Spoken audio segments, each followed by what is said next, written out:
بعض لوگ کہتے ہیں کہ بھئی ہمارے یہاں نکاح ہوا ہے، یہ ہے وہ ہے۔ ایک شخص کو میں جانتا ہوں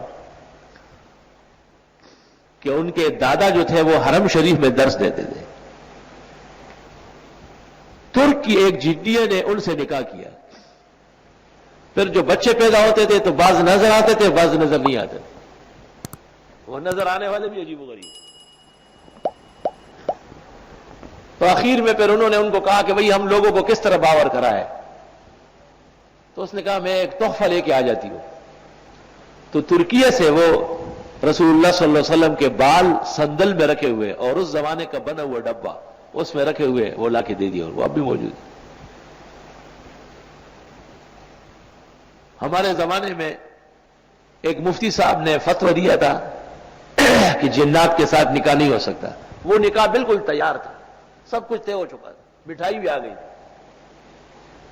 تو وہ فتوے کو لے کے وہ لڑکا جو تھا وہ مکر گیا کہ بھائی میں نہیں کرتا۔ تو وہ مفتی صاحب دارالفتہ میں سو رہے تھے دوپہر کو، اسی وقت زور کی نماز سے پہلے اچانک چیخنے لگے۔ ہم گئے دیکھا تو ان کے اوپر مٹھائی کے ٹوکرے رکھے ہوئے تھے، کمرہ بند تھا، جتنی مٹھائی وہ خرید کے لائے تھے سب اس کے اوپر لدوائے تھے کہ چلو ہمارا نکاح نہیں تو یہ آپ رکھیں۔ طالب علم بڑے خوش ہوئے کہ مٹھائی آ گئی ہے، جب ٹوکرے کھول کے دیکھا کچھ بھی نہیں، سیکنڈوں میں غائب کر دی گئی۔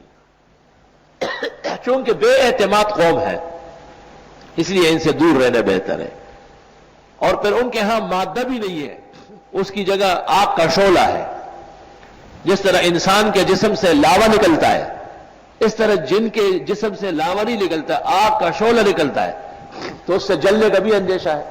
بہت سارے لوگ اس یوں مر بھی چکے ہیں اسی نکاح میں۔